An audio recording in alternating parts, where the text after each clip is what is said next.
Dan saudara, lebih lengkap soal jalannya sidang kasus tewasnya Prada Luki, kita berbincang dengan Ibu Prada Luki, yaitu Ibu Sepriana Paulina Mirpei yang telah bergabung bersama kami di Kompas Petang, dan juga ada pakar hukum pidana dari Universitas Trisakti, Pak Abdul Fikar Fajar. Selamat petang semuanya. Selamat petang, Bu Petang. Sepriana.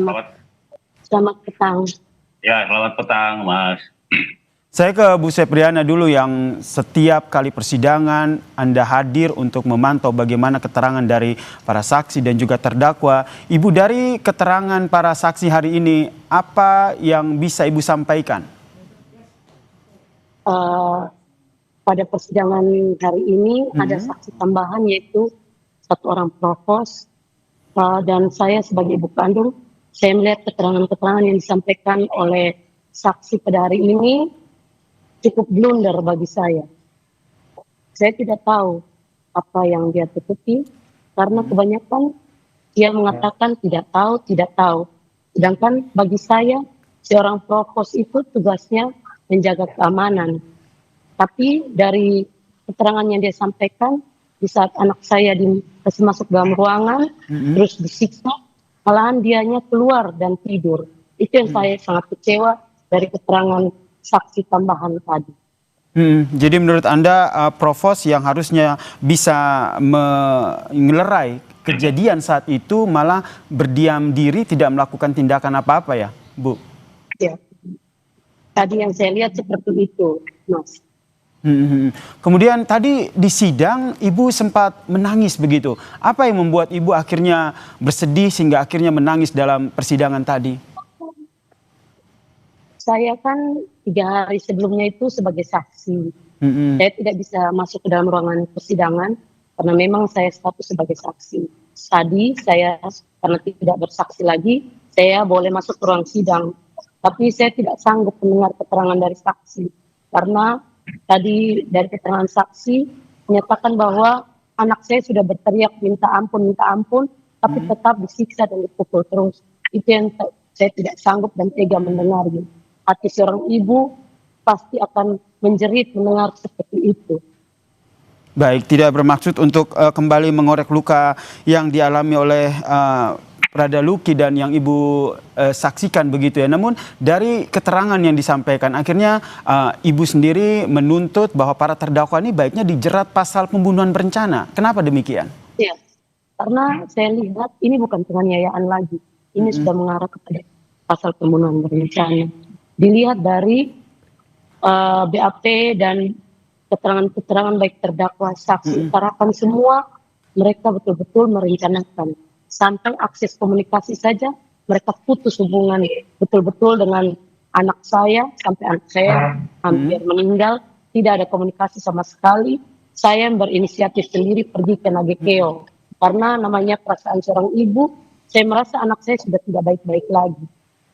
Baik, di sini juga telah bergabung bersama kami pakar hukum pidana Universitas Trisakti, Mas Abdul Fikar. Mas Abdul Fikar, dari apa yang diharapkan oleh ibu korban tadi, apakah mungkinkah para terdakwa ini dijerat pasal pembunuhan berencana? Ya, pertama yang harus dilihat adalah surat dakwaan, gitu ya. Ternyata kan surat dakwaannya tadi berdasarkan penjelasan ibu juga tidak memuat pasal-pasal yang mengarah pada pembunuhan, tapi lebih berat pada penganiayaan yang mengakibatkan kematian. Itu yang pasal itu yang dipakai, ya. Jadi lebih pada penganiayaannya. Nah, jadi dalam hukum acara pidana, ya, hakim itu atau peradilan itu hanya berpegang pada surat dakwaan, karena dasar penyelenggaraan peradilan pidana itu adalah surat dakwaan, ya, surat dakwaan. Nah, karena itu biasanya hakim tidak melewati itu, gitu ya, biasanya ya. Tapi sangat mungkin juga ya kalau hakim yang umpamanya berpegang pada rasa keadilan yang hidup di dalam masyarakat, ya dia kemudian juga mengarahkan. Tetapi agak sulit ya, karena apa? Karena nanti juga di tingkat banding umpamanya itu bisa dibatalkan ya, kalau sekarang dakwaannya penganiayaan, kemudian dijatuhkan putusan pembunuhan berencana, gitu kan pasti banding itu ininya apa namanya terdakwanya. Nah banding ketika maju ke pengadilan tinggi, nah pengadilan tinggi pasti akan membatalkan gitu karena hakim keluar dari surat dakwaan gitu. Nah itu persoalan teknisnya seperti itu gitu. Oke, itu ya. Silakan dilanjutkan.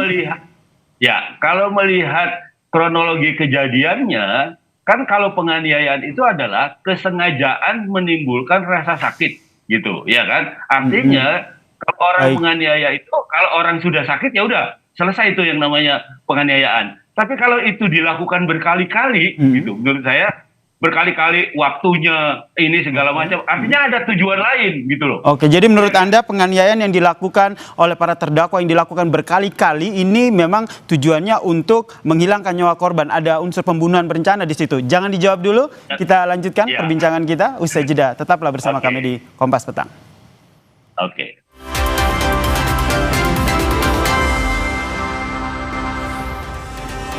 Saya langsung ke Pak Abdul Fikar. Pak Abdul Fikar, tadi Anda menyebut bahwa kalau seandainya penganiayaan berat yang dilakukan ini secara berulang-ulang dan akhirnya mengakibatkan kematian, sebenarnya ini bisa dijerat dengan pasal pembunuhan berencana begitu. Pertanyaannya, mungkinkah auditor ini akhirnya memasukkan pasal pembunuhan berencana dalam proses persidangan yang telah berlangsung?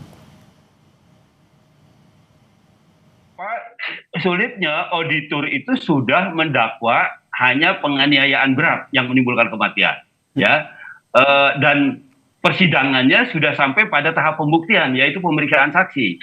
Padahal dakwaan itu bisa dirubah, ya, kalau belum masuk ke tahap pembuktian, gitu. Jadi umpamanya baru dibaca dakwaan, kemudian ada eksepsi, terus jaksanya kemudian sadar atau apalah. Kemudian ada informasi lain, dia merubah, masih bisa di situ, karena belum mulai pembuktiannya, belum mulai pemeriksaan saksi, pemeriksaan ahli belum dimulai gitu. Nah itu masih bisa dirubah, ya. Nah tapi kalau sekarang kan faktanya sudah diperiksa di saksi-saksi, ya kan.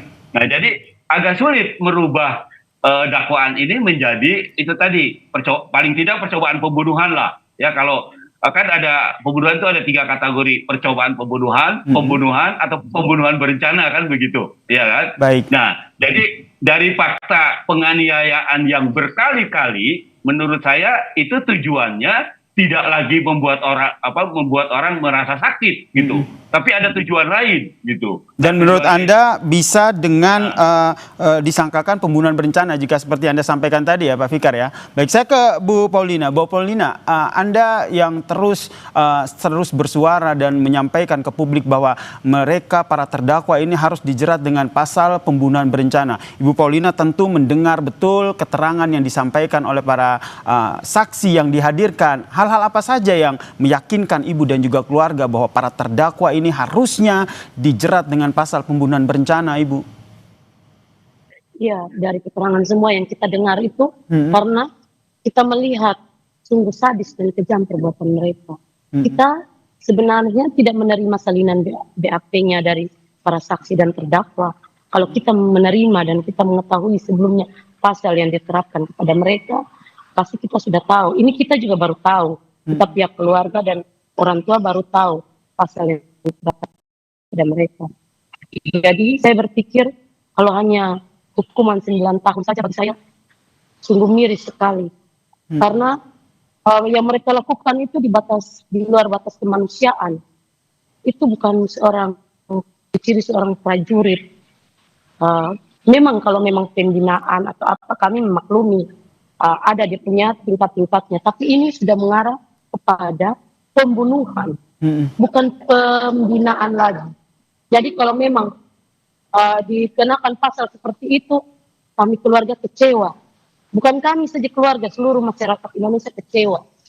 Karena pasalnya itu sangat ringan buat mereka. Pasalnya sangat ringan karena menurut pihak keluarga harusnya ini dijerat dengan pasal pembunuhan berencana, begitu ya, Bu Paulina. Kemudian dalam sidang ini kalau kita lihat kan para terdakwa ada 17 terdakwa, kemudian ada 4 terdakwa, kemudian 1 kepala ataupun atasan dari almarhum yang juga diperiksa.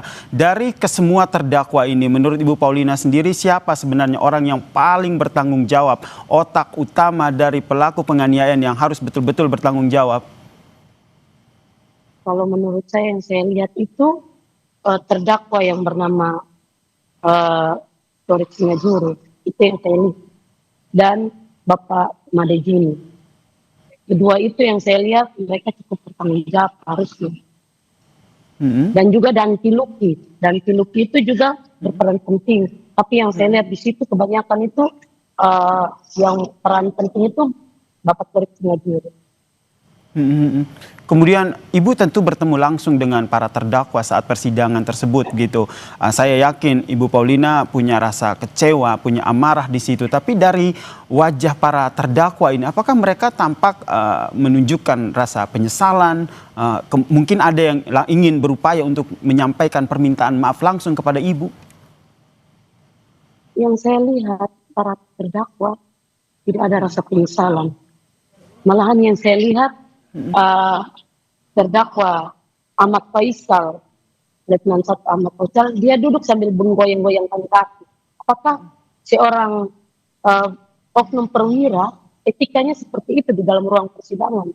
Sedangkan di dalam ruang persidangan itu ada Bapak Hakim, ada Bapak Auditor, ada Bapak PH terdakwa, ada PH dari keluarga. Di mana etika sebagai seorang perwira? Anda duduk sambil menggoyangkan kaki dengan tidak punya rasa sedih, rasa bersalah. Anda seakan-akan merasa kelihatan sombong angkuh di dalam ruang persidangan. Sedangkan Anda duduk di depan ini orang tua dari korban yang sudah mati atau meninggal karena dibunuh oleh kalian 22 orang. Saya lihat tidak ada penyesalan dari wajah mereka. Tidak ada sama sekali. Termaksud ada salah satu terdakwa yang sudah menyampaikan permintaan maaf begitu kepada pihak keluarga di persidangan. Ibu menerima permintaan maaf tersebut atau kami apa respon tidak Ibu? akan menerima permintaan maaf dari terdakwa manapun. Kami tidak akan memaafkan. Terutama saya sebagai seorang ibu, saya tidak akan memaafkan. Sampai kapanpun saya tekankan, saya tidak akan memaafkan ke-22 pelaku pembunuhan anak saya. Anak saya sudah meninggal. Anak saya sudah tidak bisa kembali lagi. Mereka enak masih menikmati memakai baju dinas. Sedangkan anak saya sudah tiada. Jadi saya tidak akan memaafkan. Sampai kapanpun tidak akan memaafkan. Dengan kondisi seperti ini, saya membayangkan begitu sedih begitu Ibu, kehilangan seorang anak yang dibanggakan, kemudian harus hadir menyaksikan para terdakwa yang merupakan mereka yang berbuat yang menghilangkan nyawa anak Ibu. Pertanyaannya apa yang membuat seorang Ibu Paulina ini begitu tegar setiap hari hadir di persidangan untuk menyaksikan persidangan, menatap langsung para terdakwa yang membunuh anak Ibu? Saya waktu hadir di sidang pertama itu saya kuatkan hati saya, dari rumah saya berdoa. Saya bilang, Tuhan, kuatkan dan mantapkan hati saya untuk hadir di persidangan. Karena saya bersaksi itu saya untuk menegakkan keadilan buat almarhum anak saya. Jadi saya hadir dan saya percaya Bapak Hakim yang mulia akan memutuskan keputusan yang betul seadil-adilnya. Saya mengetuk hati nurani Bapak Auditor, Bapak Hakim semuanya, dengan kehadiran saya setiap kali persidangan. Saya ingin agar anak saya mendapatkan keadilan.